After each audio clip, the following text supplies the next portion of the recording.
আমি একটা বিষয়ে মানে খুবই চিন্তিত একটা বিষয় নিয়ে। বাংলাদেশে মানে সবসময় হয় এগুলা। বর্তমানে আচ্ছা একটু বেশি এগুলা খবর আসতেছে যে আপনাদের ভাইয়েরা শিশুদের বলাৎকার করেন। এটা মাদ্রাসাতেই আমাদের বেশি ভাইয়েরা বলতে কা বুঝছেন? ক্রিমিনাল যারা তাদেরকে আমাদেরকে ভাই কেন বলছেন ভাই? এটা তো আপনাদের ভাই হতে পারে, তাই না? শুনুন, এই যে ১ম এই বলে ফেললেন শান্ত ভাই, কিছু বলবেন? আপনি শেষ করে বলেন, এরপরে আমার একটু আচ্ছা, বলে দিন আমি যেটা বলছিলাম যে আমাদের ভাইয়েরা শুনুন, যারা ক্রিমিনাল ভাই এরা তো কারো ভাই নয়। ক্রিমিনালদের বংশই আলাদা, ধর্মই আলাদা, সবকিছু আলাদা। এরা হচ্ছে ক্রিমিনাল। এরা হচ্ছে সবার শত্রু। এখন এইভাবে আমাদের ভাই বললে তো এরকম হবে না। আপনি বলতে পারেন কিছু এরকম লোক নিজেকে মুসলিম হিসেবে দাবি করে কিন্তু এই ধরনের কাজ করে, হিন্দু হিসেবে দাবি করে, নাস্তিক হিসেবে দাবি করে কিন্তু এইসব কাজ করে যাচ্ছে। এগুলো হচ্ছে এ ধরনের সমাজের কাছে কিছু লোক যেগুলো আমরা ক্রিমিনাল হিসেবে, যে আইনের দৃষ্টিতে এগুলো হচ্ছে অপরাধী। এই অপরাধীর শাস্তি কি বা কেন এগুলো করছে, কিভাবে আমরা এটাকে প্রিভেন্ট করতে পারি, এটা নিয়ে যে আলোচনা করতে চান আমরা তো রাজি আছি, কিন্তু এভাবে বলবেন না যে আপনাদের ভাই। এটা এখানে একটা অটোমেটিক্যালি একটা অ্যাসাম্পশন থেকে যায়, এখানে অনুমান যে আমরা তাদের কাজকে আমরা কি করছি, এখানে আমরা এটা এগ্রি করছি তারা কি করছে, এটা আমাদের ধর্মীয় একটা এই ভালো একটা কাজ। এটা এরকম না। হ্যাঁ বলুন ভাই। মঞ্জুর, আমি একটু এখানে এই বলাৎকার জিনিসটা এই মোল্লারা করেন। এমকে ভাই একটা অপেক্ষা করেন, আমি একটা পয়েন্ট, গুরুত্বপূর্ণ একটা পয়েন্ট অ্যাড করি। সেটা হচ্ছে যে আপনি যে আমাদের ভাইরা বলছেন না, আচ্ছা প্রথম কথা হচ্ছে যে এই যে বলাৎকার করাটা হচ্ছে যে ইসলামে একটা খুব একের নিন্দনীয় কাজ, হারাম কাজ, এবং এটা সাজা কি রাসূল সাল্লাল্লাহু আলাইহি ওয়াসাল্লামের হাদিসের মধ্যে আসছে, যারা করে উভয়কে এসে যে মানে যদি কেউ উভয়ে সম্মত হয়ে করে তাহলে উভয়কে হত্যা করতে হবে, আর যদি একজন জোর করে করে তাহলে যে মানে যে ভিকটিম তাকে তো অবশ্যই সাজা দিবে না, যে করছে অপরাধ তাকে ইয়ে করতে হবে। তাহলে ইসলামে এটা খুব হারাম কাজ। এই কাজটা, এই সেম কাজটা কোথায় হালাল? এই সেম কাজটা নাস্তিকতায় হালাল। আবার দেখেন, নাস্তিকতার মধ্যে যারা নিজেদেরকে মাদ্রাসা পুরো দাবি করে, এই ব্যক্তিরা বলতেছে কি যে মাদ্রাসায় নাকি অসংখ্য নাস্তিক আছে যারা নিজেদের নাস্তিক পরিচয় গোপন রেখে মসজিদে ইমামতি করতেছে, যারা হচ্ছে যে মাদ্রাসায় পড়তেছে, পড়াচ্ছে, তার মাদ্রাসায় থাকতেছে, কি পরিচয় গোপন করে? নিজেদের নাস্তিক পরিচয় গোপন করে। তাহলে এখন আপনি আসেন চিন্তাগত, এই চিন্তাটা কাদের মাথায় আসবে? একজন মুসলিম, যে প্রকৃত মুসলিম, তার মাথা থেকে চিন্তা আসবে না, কারণ কোরআনে এটা স্পষ্ট নিষিদ্ধ করে দেওয়া, হাদিসে নিষিদ্ধ করে দেওয়া। যে একজন নাস্তিক, তার মাথায় আসতেই পারে যে এটা তো করাই যায়, তারা মনে করে এটা তো খুব স্বাভাবিক একটা বিষয়। তাহলে এখন আপনি আমাকে বলেন, প্রকৃত মুসলিম তো এই কাজ করতে পারে না, তাহলে কারা করে এই কাজ? যে নাস্তিকরা নিজেরা স্বীকারোক্তি দিচ্ছে যে অসংখ্য নাস্তিক নাকি আছে মাদ্রাসায়, যে তাদের নিজস্ব পরিচয় গোপন রেখে তারা মাদ্রাসায় আছে। তাহলে এখন আমরা তো এখানে হাইলি একটা প্রবাবিলিটি দেখতে পাচ্ছি যে নাস্তিকরা মুসলিম সেজে মাদ্রাসায় বলাৎকার করে ইসলামের নাম খারাপ করার জন্য। কারণ একজন মুসলিমের কাজ কখনো করতে পারে না, এটা স্পষ্ট হারাম ইসলামে। তাহলে নাস্তিকতা এটা হারাম না, নাস্তিকতা এটা হালাল। তার নাস্তিকতা যদি এটা হালাল, তাহলে একজন নাস্তিক হালাল কাজ করতেছে, একই সাথে সে হালাল কাজ করতেছে তাদের দৃষ্টিতে, আবার সে ইসলামের মানে যেটা ডুবাচ্ছে, মানে এক দিলে দুই ফেকি মারা, যেটাকে বলে আর কি। তো সুতরাং এটা ভালো করে ইনভেস্টিগেশন চালাতে হবে, এবং এটার পক্ষে আমাদের কাছে আরো এভিডেন্স আছে। কিভাবে? আমরা কিন্তু এরকম একদম সরাসরি আমাদের লাইভগুলোতে আমরা দেখাচ্ছি যে এই যে যেই নাস্তিকগুলো এখন এই যে এই লাইভ করতেছে, মুসলিম নিজেদেরকে মুফতি দাবি করে, হাফেজ দাবি করে, এরা বিভিন্ন নারীদের সাথে কি পরিমাণের অপকর্ম করছে মাদ্রাসা থাকা অবস্থায়, এবং এখনো হ্যাঁ বিভিন্ন ভিডিও কলে খারাপ কাজ করা, বা যে এই নারীদেরকে বিভিন্ন উত্ত্যক্ত করা রাস্তা পথে ঘাটে। এবং একটা ভিডিও এই যে নাস্তিকগুলা আপনাদের কাছে এসে এখন বলে এগুলা যে নাস্তিক সাচ্চা আর কি মাদ্রাসা থেকে, ওই লোকে বিভিন্ন নারীদেরকে প্রেমের প্রস্তাব পাঠাতে, সেটা তার নিজের স্বীকারোক্তি আছে। ছাগলকে প্রস্তাব দিছে, এই ভিডিও আছে আমাদের কাছে। তো এই হচ্ছে যে এদের অবস্থা। এরা যদি এখন এগুলা করে এবং তারা নিজেরা স্বীকারোক্তি দিচ্ছে, তাহলে মাদ্রাসা থেকে এরা এগুলো করতো, তখন এগুলো দোষটা কার উপরে যেত? মানুষ তো জানতো না সে যে তখন নাস্তিক ছিল, মানুষ জানতো কি সে একজন মুফতি। তো সেই যখন একটা খারাপ কাজ করতেছে, একটা মেয়েকে খারাপ টিজ করতেছে, বাজে বাজে আচরণ করতেছে তার সাথে, তখন যার সাথে করতেছে এবং যারা দেখতেছে তারা কি বলতেছে, দেখা যাক হুজুরা আমার সাথে কাজটা করতেছে, কিন্তু ও তো হুজুর না, ও তো নাস্তিক। তাইলে আরে ভাই, আপনার কাছে প্রমাণ আছে এরা নাস্তিক? আরে ওই প্রমাণ ছাড়া বলতে তাদের কর্মই তো প্রমাণ করতেছে, তাদের কাজই প্রমাণ করতেছে তারা নাস্তিক। হ্যাঁ শান্ত ভাই, যেটা হলো যে আসলে আমাদের ইসলাম, হ্যাঁ আপনি যে ওই যে ভাই বললেন না, ভাই অনুসারে তো আপনি জোর করে ভাই বললে তো হবে না। আমাদের ইসলামের তো সংজ্ঞা আছে, তাই না? যখন দেখুন এই যে আমাদের ইসলাম অনুসারে বলে দেওয়া আছে কখন পর্যন্ত ফেথ ইন ভাই থাকে। যখন ক্রাইমটা কমিট করে তখন কি আছে জানেন? এই যে when a man commits adultery, faith departs. Crime করলে মুসলমান না, ক্রাইম মানে ক্রাইম করলে মুসলমান না। পুরো শুনুন, আপনি মুসলিম ভাই হিসেবে আপনি কতক্ষণ পরিচয় দিতে পারবেন? বুঝতে পেরেছেন? যখন কাজটা করছে তখন কিন্তু সংজ্ঞাটা কাজ করে না, বুঝতে পেরেছেন? তো সেজন্য তখন ওটা আপনার দলে চলে যায়, আপনার ভাই হয়ে যায় সে। ওই যদি আমাদের ভাই থাকতো তাহলে ওটা করতো না, তখন ওই তাৎক্ষণিক ভাবে সে আপনাদের ভাই চলে যায়।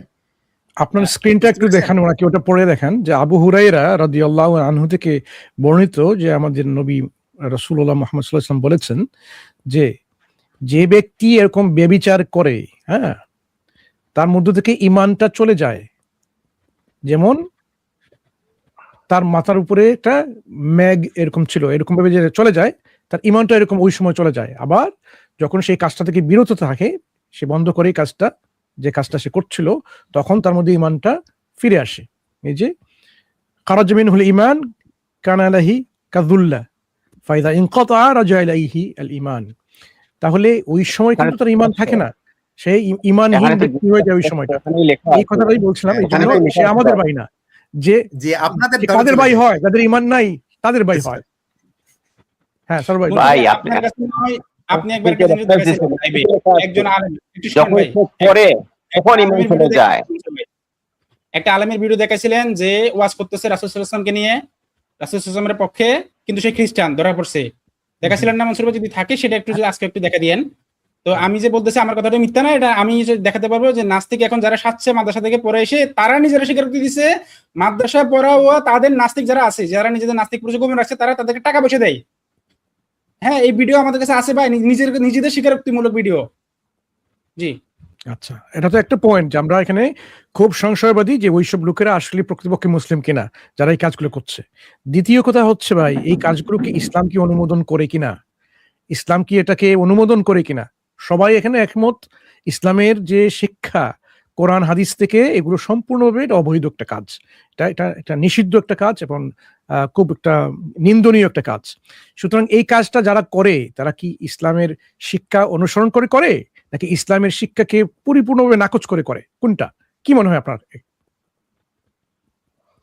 আমার তো প্রশ্নটা এখানেই, এগুলা করতেছে একজন লোক বলতেছে এরা নাস্তিকের জন্য করে।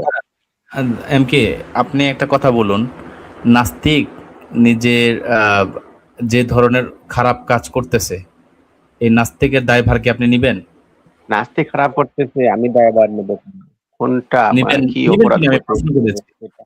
এই যে যেমন সেটা তো ধরেন আমি দায়ভার নিতে পারি। এমন ধরেন যে নারীদের সাথে খারাপ ব্যবহার ভাই আনাস ভাই, সরি, মনে করেন একজন নাস্তিক বলাৎকার করছে, অনেক নাস্তিকই আছে যারা বলাৎকার করে, এখন তাদের দায়ভার কি নাস্তিকতা নেবে কিনা? হ্যাঁ, এই যে এই ধরনের অপকর্মর কথা কি আপনি নিবেন দায়ভার? আমি তো কাউকে দায় দেওয়ার, আপনি যেভাবে বলতেছেন আপনি হয়তো মিন করতেছেন, আমি হয়তো ইসলামকে দায় দিতে চাচ্ছি, নিবেন আপনি কিনা? হয়তো মনে করতেছেন আমি তাকে আপনার ইসলামকে ভাই দায়ী বলে করতে চাচ্ছি। সম্বোধন করলে কি হবে? আপনি হ্যাঁ বা না বলতে পারেন, আপনি নাও বলতে পারেন। তো আপনাকে তো আমি অপশন দিয়েছি, আপনাকে তো জোর করে চাপিয়ে দেই নেই। আপনি হ্যাঁ বা না বলতে পারেন, আপনার তো অপশন আছে। অবশ্যই এটা অন্যায় কাজের যে করছে সে এটার দায়িত্ব নেবে। ইসলাম যেই সবাইকে, মুসলমানদেরকে ইসলাম সবাইকে যে কষ্ট না করতে বলেছে, কেউ যদি মুসলিম সেজে এই ধরনের কাজ করে তাহলে কি ইসলামে দায়ভার নিবে? যদি সেটা নিষেধ হয় ইসলামে, আর সে যদি সেটা করে তাহলে ইসলাম কেন নেবে? এটা অবশ্যই ইসলামের দায় না। এক্স্যাক্টলি। এখন ধরুন কেউ একজন মুসল্লি নামাজে, আমার লাস্ট একটা প্রশ্ন, মসজিদে গেছে মনে করেন 10 জন ব্যক্তি, 2 জন গেছে চুরি করতে। এখন 8 জন কেন নামাজ পড়তে গেল আর 2 জন কেন জুতা চুরি করতে গেল? এখন এই 2 জন চোরের জন্য আপনি কি 10 জন মুসল্লিকে দোষ দিবেন? না। তাহলে একজন হুজুর সেজে এই ধরনের অপকর্ম করতেছে, তো এই ধরনের কাজের জন্য পুরা ইসলামকে দোষারোপ এবং ওলামায়ে কেরামকে দোষারোপ করা বা সাধারণ মানুষকে দোষারোপ করার লজিকটা কোন দিক থেকে আপনার মাথায় এলো? এটা আমার বুঝে আসতেছে, একটু বুঝাই দিবেন প্লিজ। দেখেন আপনাদের কথা অনুযায়ী বোঝা যাচ্ছে যে নাস্তিকরা মুসলমান সেজে মাদ্রাসায় এগুলা এই বলাৎকার করতেছে শিশুদের। আমাদের কথা অনুযায়ী না, এটা নাস্তিকদের কথা অনুযায়ী। তার মানে বোঝা যাচ্ছে আপনারা বলতে চাচ্ছেন নাস্তিকরা শুধু, আরে ভাই শুনেন না, নাস্তিকরা আপনাদের কথা অনুযায়ী নাস্তিকরা শুধু মাদ্রাসায় ঢুকে বলাৎকার করতেছে, আর কোথাও না। শুধু নাস্তিকরা কখন বললাম না ভাই? আচ্ছা, এর উত্তর দিচ্ছি, দাঁড়ান। আচ্ছা, সারা পৃথিবীর মধ্যে আমাকে বলেন ভাই, সারা পৃথিবীর মধ্যে মুসলমানদেরকে কেন হত্যা করা হচ্ছে? মুসলমানদের হত্যা করা হচ্ছে কোথায়? হ্যাঁ, কেন হত্যা করা হচ্ছে? সারা পৃথিবী দেখেন মুসলমানদেরকে হত্যা করা হচ্ছে। আমাকে দেখান যে কোথায় কোথায় মুসলমানদের হত্যা হত্যা করা করা হচ্ছে? কোথায় ভৌগোলিক আরে ভাই, কোথায় কোথায়? হত্যা করা হচ্ছে না? ইন্ডিয়াতে হচ্ছে, কই? বাংলাদেশে হচ্ছে, কই?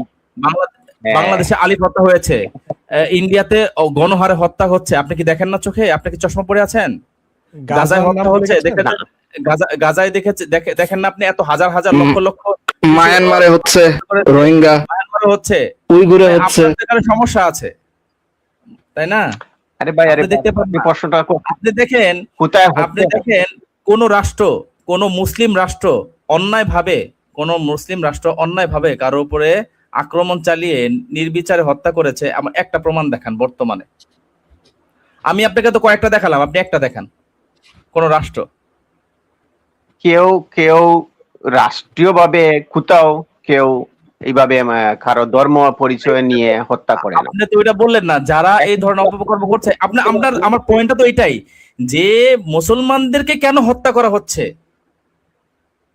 আপনি তো আগে বললেন না যে মাদ্রাসায় ঢুকেই কেন, আপনি তো আগে একটা প্রশ্ন করলেন কেন এই মাদ্রাসার ভিতরেই কেন এই নাস্তিকরা কাজ করতেছে। এটার উত্তর হচ্ছে যে কেন মুসলমানদেরকে এইভাবে হত্যা করা হচ্ছে। এটাই প্রমাণ করে যে উদ্দেশ্য প্রণোদিত ভাবে মুসলমানদেরকে টার্গেট করে নিশ্চিহ্ন করার জন্য, প্রশ্নবিদ্ধ করার জন্য এই ধরনের অপকর্ম তারা করছে। আর আপনি আপনার চোখে এগুলো পড়ে না ভাই। আপনি দুই একটা উদাহরণ দিয়েছেন যে ওই ভারতে মুসলমানদের আপনি হত্যা একটা করা দেখান, হচ্ছে, একটা আর দেশ দেখান। ঠিক আছে, আপনি একটা দেশ দেখান। আরো কোথায় কোথায় মুসলমানদের হত্যা করা হচ্ছে। হ্যাঁ, ধরেন ওই ফিলিস্তিনি বা কি ফিলিস্তিনে ওখানে মুসলমানদের হত্যা করা হচ্ছে, বাংলাদেশে কেন মুসলমানদের হত্যা করা হচ্ছে না? হত্যা করা হচ্ছে না? আলিফকে কে হত্যা করেছে? এই যে একজন হিন্দুরা যে একদম গলা কেটে হত্যা করেছে আলিফকে, এটা কি আপনি চোখে দেখেন নাই? আপনি আরে ভাই, আপনি যেটা বুঝাইতে ওইভাবে চাইছেন, সাম্প্রদায়িক শব্দ আমরা ব্যবহার না করি, আমরা বলি যে হ্যাঁ হত্যা হয়েছে।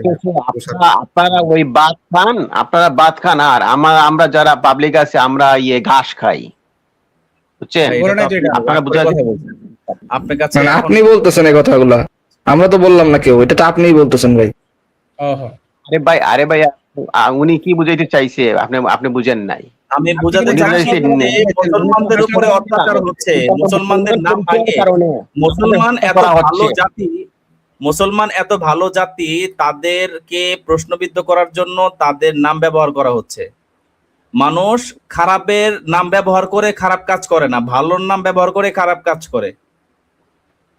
একদম ভালো হতো সেটা অন্য করে হতো। এটা হচ্ছে উত্তর। মাদ্রাসায় কেন করে এগুলো? কারণ শুধু যে মাদ্রাসায় করে তা না, স্কুল কলেজে করে, সেগুলো কম। কিন্তু মাদ্রাসায় কেন করে? কারণ হচ্ছে যে মাদ্রাসায় করলে ইসলামের নামে ক্ষতি করা যাবে, ইসলামী শিক্ষা ব্যবস্থাকে ধ্বংস করার জন্য, বন্ধ করার জন্য একটা পয়েন্ট তৈরি করা যাবে, ন্যারেটিভ তৈরি করা যাবে। এই কারণে তারা এবং শান্ত ভাই, মুসলিম সেজে কাজগুলো করে। ইসলামকে ডিফেন্ড করার জন্য এগুলা বলতেছেন। আমি এগুলো ডিফেন্ড করার জন্য বলতেছি, নাস্তিকরা বলতেছে আপনার প্রমাণ লাগবে। স্বীকার করতেছে আমার কাছে। মানে ইসলামকে ডিফেন্ড করা লাগবে কেন ভাই? ইসলামে তো অলরেডি বিধান দিয়ে দিছে। হ্যাঁ, ইসলামে তো- মনসুর ভাই আমার স্ক্রিনটা একটু অ্যালাউ করে দেন কাইন্ডলি। মনসুর ভাই আমার স্ক্রিনটা একটু। যদি আরেকটা কথা বলি, আমরা অলরেডি একটা কথা বলে শেষ করে দিচ্ছি। আচ্ছা তামিদ ভাই একটা মিনিট। আচ্ছা এই দেখেন, এটা হচ্ছে 2020 সালের ঘটনা। হ্যাঁ, এই যে আপনি যে অপরাধের কথা বললেন, সেই অপরাধের শাস্তি চেয়ে স্বেচ্ছার মাদ্রাসার শিক্ষার্থীরা, দেখেন এই নিউজটা আমরা পড়ি একটু, দেখি কি বলতেছে। তো এখানে বলা হচ্ছে, দেখেন, মাদ্রাসার শিক্ষার্থী ও এদের ওই যে অপরাধটার কথা বলছেন, এই অপরাধটা এবং ওদের সমর্থনদাতা ইসলামের শত্রু এবং এর শাস্তি মৃত্যুদণ্ড সহ 7 দফা দাবিতে মানববন্ধন ও প্রতিবাদ সমাবেশ করেছে আলেম ওলামা মাদ্রাসা শিক্ষার্থীরা। ঠিক আছে, তো এটা 2020 সালের একটা নিউজ। তো 2020 সাল থেকেই তো মাদ্রাসা শিক্ষার্থী, আলেম ওলামারা এটার বিরুদ্ধে সোচ্চার হয়ে আছে। আরো আছে, রিসেন্টলি আরো বেশি অনেক পাওয়া যাবে। আপনি যদি একটা গুগলে সার্চ দেন তাহলে এরকম হাজার হাজার ঘটনা পাবেন। তারা দাবি করতেছে, এবং এই খুব রিসেন্টলি শায়েখ আহমদুল্লাহ একটা বক্তব্য দিচ্ছেন যে অন্তত যারা মাদ্রাসায় এই ধরনের ঘটনা ঘটাচ্ছে তাদের উপরে শরিয়া আইন কায়েম করেন আপনারা। এখন আপনারা ইসলামী আইন চালু করতে দিবেন না, এবং এই ইসলামী আইনের বিরুদ্ধে সবসময় নাস্তিকরা সোচ্চার। যখনই আমরা ইসলামী আইনে বিচার করার কথা বলতেছি, জি শান্ত ভাই বলেন। এসব আমি এখানে একটা গুরুত্বপূর্ণ পয়েন্ট আপনি এখানে করছেন, আমার মাথায় আসছে এটা এখন। দেখেন, যখন আমরা বলি যে মাদ্রাসায় যখন এই কাজগুলো করে তাদের উপরে শরিয়া আইন বাস্তবায়ন করেন, তখন এরাই আবার সুজি এই আইনের বিরোধিতা করে। কেন? কারণ তারা তো ভালো করে জানে যে এই লোকগুলো তো তাদেরই লোক, এখন শরিয়া আইন বাস্তবায়ন করলে তো তাদের লোক মারা যাবে, এই কারণে তারা শরিয়া আইন বাস্তবায়ন করতে সেখানে দিচ্ছে না। হ্যাঁ, তখন তারা বলে যে না না এগুলো তো হচ্ছে যে সেখানে ও হ্যান ত্যান এগুলো বলে, মানে নিজেদের লোকদেরকে একত নিজেদের লোক দিয়ে তারা মাদ্রাসায় অকাম কুকাম করাইয়া ইসলামের নাম খারাপ করতেছে। দ্বিতীয়ত যখন মাদ্রাসার প্রকৃত মুসলিমরা যখন এগুলোর বিচার চাচ্ছে তখন তারা বিচার করতে দিচ্ছে না। মানে কত চতুরামি খেলা খেলতেছে, বুঝতেছেন এবার? হ্যাঁ আমি জন, বুঝতে পারছি ভাই, একটা স্ক্রিন শেয়ার করে দেখাচ্ছি, আপনি একটু দাঁড়ান, আমি দেখাচ্ছি এখানে। আচ্ছা আচ্ছা, হবে না ভাই, আচ্ছা ভাই আচ্ছা, একটু আচ্ছা, হবে না, একটু দেখেন। হ্যাঁ, এটা আমি বুঝতে পারছি ভাই, peer reviewed- peer ভাই reviewed আপনি journal- বুঝতে পারছেন, অনেকেই বুঝতে পারেন না, দেখতে দেখাইতে দেন। একটু দেখেন, এটা হচ্ছে এটা ভাই। peer reviewed journal থেকে দেখেন, সেক্স অ্যাবিউসের 2021 আমি তো মানছি ভাই। মেনেছেন বলা আমরা দর্শক উদ্দেশ্যে আমরা এটা একটা আর্কাইভ হিসেবে থেকে যাবে ইনশাআল্লাহ। The prevalence of sexual interest in children and sexually harmful behavior self-reported by men recruited through an online crowdsourcing platform. যে এটা যে কি পরিমাণে কিছু লোকদের যে বাচ্চাদের উপরে তাদের যে একটা যৌন চাহিদা, হ্যাঁ, সেক্সুয়ালি হার্মফুল বিহেভিয়ার, এবং এমন ভাবে তাদের সঙ্গে যে তাদের এই কাজটা করে, এটা যে খুব খুব হার্মফুল ভাবে মানে খুব তাদেরকে বিপজ্জনক উপায়ে এমনভাবে করে তাদের ক্ষতি হয়, যেখানে এগুলোর একটা স্টাডি হয়েছে এখানে, সেলফ রিপোর্টেড, তারা নিজেদের সেটা স্বীকারোক্তি দিয়েছে। হ্যাঁ, অনলাইনে ক্রাউডসোর্সিং প্ল্যাটফর্মের মাধ্যমে এই লোকগুলোকে এখানে নেওয়া হয়েছিল। সানক ভাই সেটা এই আর্টিকেলটা শেয়ার করছেন, আমি বলে দিচ্ছি। দেখেন এখানে তাদের সংখ্যা ছিল 997। তাদের মধ্যে যে 70টা যে বেরিয়ে এসেছে, এর মধ্যে 23.1%, 1/4 নিজেরা কি বলেছে, some degree of sexual interest in children, propensity to sexually offend against children, and are actually defending behavior. এই 1/4 প্রায় লোকরা কি করেছে, তারা বলেছে তাদের এরকম একটা উৎসাহ আসে বাচ্চাদের প্রতি, এই যে যৌন একটা উৎসাহ, বিশেষ করে তাদেরকে এভাবে বলাৎকার করার একটা চিন্তা ধারণা তাদের মধ্যে, এবং আসলে এই কাজটা করা অফেন্ডিং বিহেভিয়ার, এই কাজটাই করার মধ্যে তাদের যে প্রবণতা, এটা 1/4 মানুষ এরকম এই লোকগুলো করেছে। দেখেন পাশ্চাত্য দেশে এটা কিরকম এই অবস্থানটা। তাহলে এটা শুধু বাংলাদেশের মাদ্রাসার শিক্ষকদেরকে দোষ দিলে হবে না, এটা কিন্তু এই যে পাশের দেশের মানুষগুলো দেখেন যাদের ধর্ম নেই বা এরকম আসলে ফলো করে না, এই লোকগুলো কি তাদের অবস্থানটা, এটা যদি আপনি চিন্তা করে দেখবেন, এখানে ইসলামের নামগন্ধ আপনি পাবেন না। ওই কারণে, কারণ ইসলাম সে শিক্ষাটা তো অবশ্যই কখনো দেয় না মানুষকে, বরং ইসলাম এটা এর মধ্যে নিষেধ যে এটা করা যাবে না, এটা হচ্ছে স্বপ্ন নিন্দনীয় একটা কাজ বাচ্চাদের সাথে এরকম ব্যবহার করা। সুতরাং এই যে একটা উদাহরণ দিয়ে আমাদের উলামা সমাজকে এরকম ভাবে এখানে একটা নিন্দনীয় পজিশনে নিয়ে আসা, এটা হচ্ছে আসলে সম্পূর্ণ একটা লজিক্যালি একটা ইনভ্যালিড একটা অ্যাপ্রোচ। এটা মানুষ নিজেই করছে, একটা কোনো একটা মহল আমাদের মাদ্রাসা লেভেলে পড়াশোনা বন্ধ করার জন্য, আলেমদেরকে এই এই শিক্ষা প্রদান থেকে বন্ধ করার জন্য এই কাজটা একটা নির্দিষ্ট একটা মহল করে যাচ্ছে। কিন্তু বাস্তবিকতা হলো যে আমরা যেটা সন্দেহ করেছি, যে যেহেতু মাদ্রাসায় অনেক লোক আছে যারা নাস্তিক কিন্তু নিজের পরিচয় গোপন করে সে শিক্ষকতা করে যাচ্ছে, খুব সম্ভব তারাই ও কাজটা করছে। কেন? কারণ এগুলো তো মুসলিম ব্যক্তিরা করতে পারে না, কারণ ইসলাম তাদেরকে নিষেধ করেছে। একজন মাদ্রাসার শিক্ষক যে এরকম করে, তার মধ্যে আসলে কি ইসলামের শিক্ষাটা রয়েছে? যে ইসলামের শিক্ষা জেনে এগুলো করে, সে তো পাষাণ ব্যক্তি, একটা অপরাধ যোগ্য এমন এক ব্যক্তি, তার সর্বোচ্চ শাস্তি সবাই দাবি করবে, যেটা শের সবাই একটু আগে দেখিয়েছিলেন এরকম হওয়া উচিত। যদি এরকম কিছু লোক মুসলিম হিসাবে নিজেকে পরিচয় দেয় এবং সত্যিকার অর্থ সে নাস্তিক না, এরকম কিছু না। এইসব লোকদের সবার একই কথা যে এদের উপযুক্ত এবং এমন দৃষ্টান্তমূলক শাস্তি হওয়া প্রয়োজন আছে। কিন্তু আমাদের সংশয় হচ্ছে এখানে যে এই কাজগুলো যারা করছে তারা কি আদৌ কি মুসলিম কিনা। আমাদের মাদ্রাসাগুলো তো ভরে গেছে অনেক নাস্তিকদের গোপন পরিচয়ের মাধ্যমে। এই জন্য এই বিষয়ে আসলে একটু সতর্ক থাকা প্রয়োজন। মাদ্রাসা লেভেলে যখনই এই বিষয়গুলো উঠে আসে আমাদের নিউজ মিডিয়াতে, আসলে এগুলো কি মুসলিমরা করছে নাকি সেই নাস্তিকগুলো তাদের পরিচয় এখন ধরা পড়ছে, কারণ এই কাজগুলোর মাধ্যমেই তাদেরকে আমরা শনাক্ত করতে পারছি। এই পয়েন্টটাই আমাদের ভাইরা এখানে মেক করছেন। সামদ ভাই, জাযাকাল্লাহু খাইরান for the article that we share. হ্যাঁ, এমকে ভাই, আপনি তো মনসুর ভাই, এমকে ভাইয়ের কাছে যাওয়ার আগে আমি একটা হাদিস একটু দেখাতে চাই জাস্ট। শিওর। আমি একটু শেয়ার করি। দেখেন, একজন প্রকৃত মুসলিমের আদর্শ কেমন হওয়া উচিত। ঠিক আছে, আমরা বলতেছি না যে হচ্ছে কেউ যদি বলাৎকার করে ফেলে তাহলে সে মুসলিম না, আমি এটা বলতেছি না, অনেকে হয়তো অনেক কথা বলতেছে, কিন্তু কথা হচ্ছে অধিকাংশ ক্ষেত্রে তাদের মুসলিম হওয়ার সম্ভাবনা খুব কম। আর যদি সে মুসলিম হয়ে যায় তাহলে সে কি করবে আমি একটু দেখাই, এটা একটা হাদিস আমি দেখাচ্ছি। সেটা হচ্ছে একদা জুহাইনি মহিলা রাসূলুল্লাহ সাল্লাল্লাহু আলাইহি ওয়াসাল্লামের নিকট আসলো, তখন সে ব্যভিচার করে গর্ভবতী। সে বলল, হে আল্লাহর নবী, আমি ব্যভিচারের শাস্তি পাওয়ার উপযুক্ত, অতএব আপনি তা আমার উপর প্রয়োগ করুন।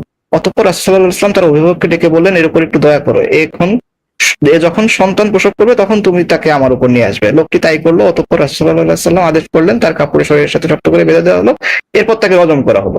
রাসূলুল্লাহ সাল্লাল্লাহু আলাইহি ওয়াসাল্লাম তার জানাজা সালাত পড়েন এবং ওমর রাদিয়াল্লাহু তাআলা আনহু রাসূলুল্লাহ সাল্লাল্লাহু আলাইহি ওয়াসাল্লামকে আশ্চর্যজনক স্বরে বললেন, আপনি এ জানাজা সালাত পড়াচ্ছেন অথচ সে ব্যভিচারিণী। রাসূলুল্লাহ সাল্লাল্লাহু আলাইহি ওয়াসাল্লাম বললেন, সে এমন তওবা করেছে যা মদিনাবাসী 70 জনকে বন্টন করে দেওয়া হলেও তা তাদের জন্য যথেষ্ট হবে। তুমি এর চাইতে কি উৎকৃষ্ট কোনো কিছু পেয়েছো যে তার জীবন স্বেচ্ছায় আল্লাহ তাআলার সন্তুষ্টির জন্য বিলিয়ে দিয়েছে? তাহলে কেউ যদি প্রবৃত্তির বশবর্তী হয়ে এ ধরনের কাজ করেও থাকে, তারপরে সে অনুতপ্ত হয়ে যাবে। সে যদি প্রকৃত মুসলিম হয় কিংবা সে যদি মুসলিম হয়, তাহলে আমরা দেখতেছি যে মুসলিমদের এক্সাম্পল রয়েছে যে যখন ইসলামী শরিয়া আইন কায়েম রয়েছে সেই অবস্থাতেও একজন প্রকৃত মুসলিম সে অপরাধ করে অনুতপ্ত হচ্ছে। এখানে যদিও ব্যভিচারের কথা বলা হয়েছে, যে কোনো ধরনের ইসলাম বিরোধী অপরাধের ক্ষেত্রেই প্রযোজ্য, ঠিক আছে। এবং বলাৎকার সহ যে কোনো ধরনের অবৈধ যৌনাচার ইসলামে নিষিদ্ধ এবং সেটা মৃত্যুদণ্ডের শাস্তি রয়েছে তার জন্য। তো কাজেই কেউ যদি আসলেই প্রকৃত মুসলমান হয়ে থাকে এবং এ ধরনের অপরাধ করেই থাকে, কারণ যত যাই হোক মানুষ তো কিছু সীমাবদ্ধতা আছে, প্রবৃত্তির বশবর্তী হয়ে মানুষ অপরাধ করতেই পারে, কিন্তু সে অনুতপ্ত হবে এবং সে এই ধরনের কাজ থেকে বিরত থাকার সর্বোচ্চ চেষ্টা করবে এবং প্রয়োজনে সে আইনের আশ্রয় নিবে। এটাই হচ্ছে একজন মুসলিমের বৈশিষ্ট্য। অন্যদিকে একজন অমুসলিম হইলে তার তো আল্লাহ তাআলার ভয় নেই, সে আল্লাহ তাআলার ভয়ও পাবে না, সে নিজের মধ্যে গোপন করে রাখবে, কারণ তার তো পরকালের চিন্তাও নাই, আল্লাহ তাআলার ভয়ও নাই।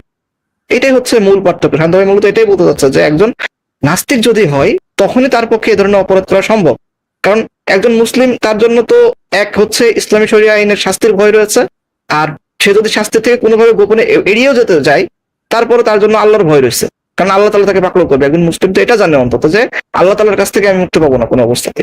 এটাই আর কি। জি মুসলিম ভাই, থ্যাংক ইউ। হ্যাঁ, আমরা যেটা বলছিলাম যে ওই একটা ইমানের অবস্থা, যেটা প্রথম এটা শেরশাহ ভাইয়ের সঙ্গে এটা গোলালে হবে না, যে যখন এই অপরাধগুলো করে তখন ইমান মেঘের মতো উপরে ভাসে। তার মানে তার যে স্টেট থাকে সেটা হলো যে ইসলাম থেকে বেরিয়ে যাওয়ার অবস্থা হয়, মানে ইমান থেকে বেরিয়ে যাওয়ার অবস্থা হয়, কিন্তু পুরোপুরি যেহেতু আবার ফিরে আসতে পারে পরবর্তীতে তওবা করলে, তখন সুতরাং আমি তাকে বলবো না, কিন্তু ওই মুহূর্তের জন্য সে ইমান হারা অবস্থায় থাকে। হ্যাঁ, তো এইটা হলো যে মূল জিনিস। আর ওই অবস্থা হলে সারার ভাই এখানে একটা কথা পরিষ্কার করা দরকার, সেটা হচ্ছে ইমানটা চলে যায় এবং যতক্ষণ পর্যন্ত সে ওই কাজ থেকে বিরত না হয় এবং ওইটার জন্য সে অনুতপ্ত না হয় ততক্ষণ পর্যন্ত কিন্তু তার ইমান ফিরে আসে না। ইমান তখনই ফিরে আসে যখন সে ওই কাজটা ছেড়ে দেয় এবং ওই কাজটার জন্য সে অনুতপ্ত হয়। ঠিক আছে না সারার ভাই? জি একদম একদম। তাহলে যে জিনিসটা হলো যে কাজগুলো বলা হচ্ছে সেই কাজগুলো আসলে ইমানের সঙ্গে জড়িত না, ইসলামের শিক্ষার সঙ্গে জড়িত না, বরং ইসলামের শিক্ষার বিরুদ্ধে গিয়ে, ইসলামী পরিচিতির বিরুদ্ধে গিয়ে ইসলাম বিরোধী অবস্থানের কাজ এগুলো। বুঝতে পেরেছেন? এখানে তো জিনিসটাকে আরো উৎসাহিত করা হলো যে আমি এই কাজটা করলাম, পরে অনুতপ্ত হইয়া ফিরে আসলাম, মানে ঠিক আছে করছি তো শেষ। এই নিয়ত যদি কারোর মধ্যে থাকে, এই নিয়ত যদি কারোর মধ্যে থাকে, অনুতপ্ত হওয়ার কারণ কি? অনুতপ্ত হওয়ার কিভাবে অনুতপ্ত হতে হবে ভাই বলেন তো?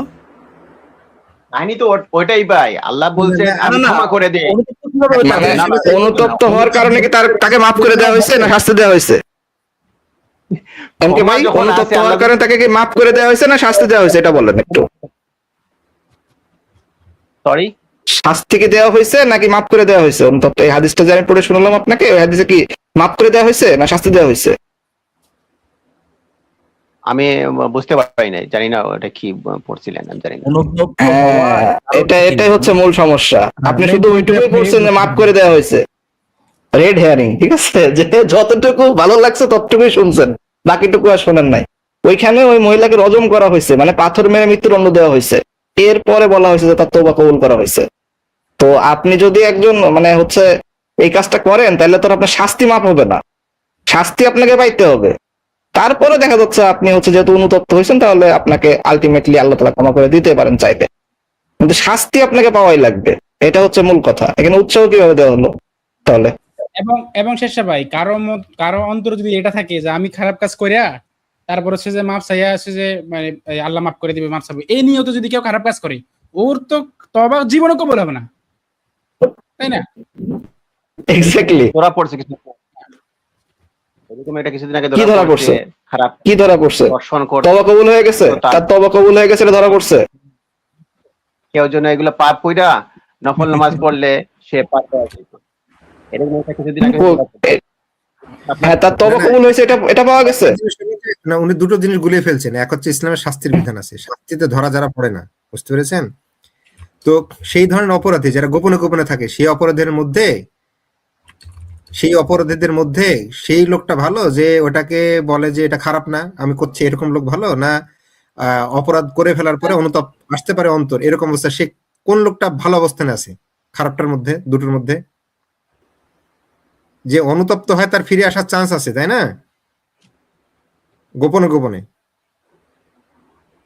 তাহলে এখানে খারাপটা তো, অনুতাপ হওয়া তো খারাপ কিছু হলো না, অনুতাপ হওয়ার শিক্ষা খারাপ কিছু হলো না, তাহলে তার মধ্যে এখনো ভালো বোধ এখনো বেঁচে আছে। আর যে ধরা পড়বে, স্যার এখানে হ্যাঁ। আরেকটা পয়েন্ট হচ্ছে কি, এই যে তারা যে হাদিসটা দেখায় আর কি, আমি দেখলাম এটা অনেক নাস্তিকে দেখায়, একটা হাদিস আছে যে মানে ওই কেউ যদি হচ্ছে যে ক্ষমা মানে গুনাহ করে আল্লাহর কাছে ক্ষমা চায়, তা আল্লাহ ক্ষমা করে দেয়, হ্যাঁ। তো এইটা তো হচ্ছে যে এই ক্ষমাটা কোন ধরনের আল্লাহ গুনাহগুলো ক্ষমা করে? বান্দার সাথে সম্পর্কিত যেগুলো সেগুলো তো না, তাই না? যেগুলো আল্লাহর সাথে সম্পর্কিত, যেমন ধরেন সে নামাজ পড়ে নাই, এটা আল্লাহর সাথে জি। সম্পর্কিত একটা বিষয়। তাহলে এই নামাজ না পড়ার জন্য সে যদি এখন আল্লাহর কাছে ক্ষমা চায়, আল্লাহ তাকে ক্ষমা করে দিতে পারে। কিন্তু সে যদি আরেকজনের সম্পত্তি মেরে দেয় বা কারো রেপ করে বা কারোর উপরে জুলুম করে, সেই কাজের জন্য তাহলে ক্ষমা করবে না তারকে, এই কাজের জন্য যেই ব্যক্তি একদম। ভিকটিম সেই ক্ষমা করতে হবে, নাহলে সে ক্ষমা করতে হবে না। তাহলে এই যে নাস্তিকরা তারা একটা হাদিসের কনটেক্সট ছাড়া ভুলভাবে উপস্থাপন করে মানুষকে হচ্ছে যে বিভ্রান্ত করে, জেনারেলাইজ করে ফেলছে। অথচ হাদিসের ব্যাখ্যা সকল স্কলারগণ এভাবে ব্যাখ্যা করে গেছেন, যেগুলো আল্লাহর সাথে সম্পর্কিত, সেই গুনাহ আল্লাহ ক্ষমা করে দিবেন। বান্দার হক মেরে দিলে, বান্দার প্রতি জুলুম করলে এই গুনাহ আল্লাহ ক্ষমা করবেন না। ওটি যার প্রতি জুলুম করেছে সেই ক্ষমা করলে একমাত্র ক্ষমা পাবে, নাহলে ক্ষমা পাবে না ভাই। ওকে, আশা করি বোঝা গেল এটা ইসলামের শিক্ষা না, হ্যাঁ, আশা করি এটা পরিষ্কার হয়ে গেছে ওনার কাছে, ইনশাআল্লাহ। ঠিক আছে, তাহলে আমরা আর কোনো প্রশ্ন? তবে এখানে আরেকটা বিষয় একটু অ্যাড করি, সেটা হচ্ছে উনি যে বললেন যে হচ্ছে তওবার নিয়ত অপরাধ করলে, ঠিক আছে, কেউ যদি তওবা করার নিয়ত করে যে আমি এখন অপরাধ করতেছি, পরবর্তীতে তওবা করে নিব, তাহলে তো ওই তওবাটাও অপরাধ। তাহলে ওই তওবা কিভাবে কবুল হবে? হ্যাঁ, এইভাবে তওবা হচ্ছে তো খালিস নিয়তে, আপনি সিনসিয়ারলি নিষ্ঠার সাথে আপনি যখন আপনি আল্লাহর কাছে চাইবেন, ক্ষমা চাইবেন, ওইটা। কেউ মানুষ যদি এরকম মনে করে যে না আমি এই কাজটা করে তওবা করে নেব, এই তওবাটা কি আসলে গ্রহণযোগ্য হবে? কারণ আপনি তো প্রি প্ল্যান্ড, এই যে অ্যাকশনটা করছেন, আপনি একটা অপরাধ করছেন প্রি প্ল্যান অনুযায়ী, এরকম এটা তো এরকম হয় না। সে যাই হোক, ইসলাম সম্পর্কে অনেকে এই যে স্বল্প জ্ঞান থাকার কারণে এরকম হয়। এখানে আইম্মায়েদের কেলামের যে বিষয়টা, এটা একটু পরিষ্কার করে নিই, জি। যে কেউ যদি মনে করে যে আমি অপরাধ করে আল্লাহর কাছে ক্ষমা চেয়ে নিব, এবং আল্লাহ তাআলা কোরআন কারীমের মধ্যে বলেছেন আল্লাহ তাআলা যদি তওবা করা হয়, আল্লাহ তাআলা কবুল করা হয়। আবার অন্য জায়গায় আছে যে সে যেই পর্যন্ত শাস্তির মুখোমুখি না হবে সেই পর্যন্ত তাকে ক্ষমা করা হবে না। তো এই দুই ধরনের বিষয়টা আমরা এভাবে মিলাতে পারি যে যখন সে তওবা করবে, তওবা কবুল হওয়া মানে কি? তওবা কবুল হওয়া মানে সে জান্নাতে একদিন প্রবেশ করবে। কিন্তু যে শাস্তির জন্য সে অবধারিত হয়েছে, দুনিয়ার শাস্তি যদি সে মাথা পেতে না নেয়, আল্লাহ চাইলে আখিরাতে সে শাস্তি অবশ্যই গ্রহণ করতে হবে, এবং দুনিয়ার থেকে হাজার গুণে শাস্তি আখিরাতে সে ভোগ করতেই হবে। ঠিক আছে? কিন্তু আপনার সে যত অন্যায় করুক, মানে সর্বশেষ জান্নাতে যেতে পারবে এতটুকু তার অবকাশ আছে। কিন্তু যেই শাস্তির জন্য যে শাস্তির পানিশমেন্ট পাইতে হবে, সেটা কিন্তু পাওয়া অবধারিত। এটাতে কোনো কেউ চাইলেও ক্ষমা করতে পারবে না। এই যে জেনা করা বা এই ধরনের, এটা চাইলেও রাষ্ট্র ক্ষমা করতে পারবে না, এটা চাইলে কোনো ব্যক্তিও ক্ষমা করতে পারে না, এটা কারো অধিকার নাই। ক্ষমা করার অধিকার ইসলামই দেয় না এখানে। তো এইখানে আমরা এতটুকুই বলবো যে তার শাস্তি অবধারিত হবে, এবং সে যদি প্রিপ্রালিং করে থাকে, অন্তত পক্ষে ইমানদার হিসাবে তো অবশ্যই মৃত্যুবরণ করবে, কিন্তু আল্লাহ চাইলে আখিরাতেও তাকে শাস্তি দিতে পারেন। সেজন্য আমরা এতটুকুই, ইমানদার এবং শাস্তির বিষয়টা আমরা আলাদা আলাদা যদি ব্যাখ্যা করি, সেটা আমাদের জন্য আমরা চূড়ান্ত সিদ্ধান্ত এটাই আসলাম, তার শাস্তি হবেই হবে, তাকে কোনো প্রকার শাস্তির দিক থেকে তাকে ক্ষমা করা হবে না।